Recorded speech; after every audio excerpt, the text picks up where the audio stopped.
Good morning, teacher. I choose the book The Girl on the Train. This book was written by Paula Hawkins in 2015.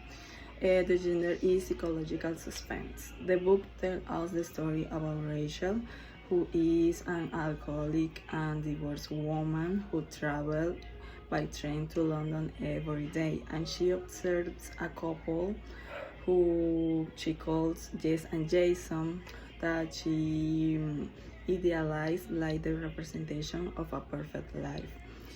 Rachel gets involved in the investigation of the disappearance of Megan, who is the woman that lives in that house that she calls Jess, and Rachel starts to investigate by her own, despite the fact that her memory is fragile because of their alcoholism.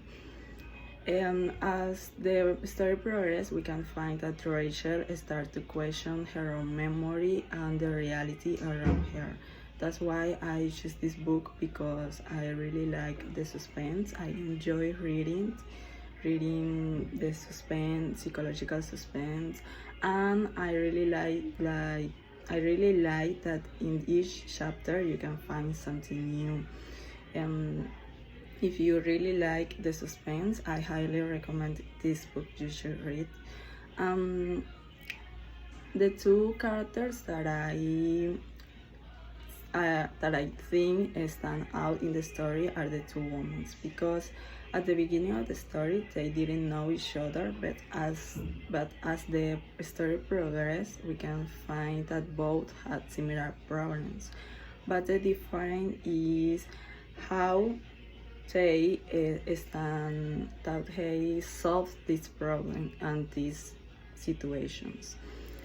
The writing style, the book is descriptive, and I really like the fact that in each chapter you can find something new, some new mystery, and I'm really surprised about the fact that in the first chapter the characters are ordinary people, but as the story progresses we can find that everyone has some mystery in their life.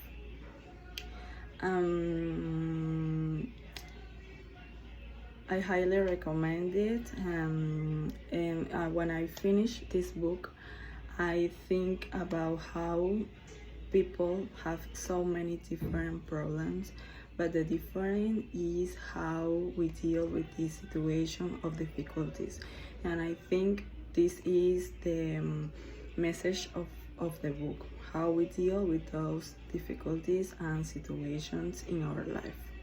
That's all. Thank you.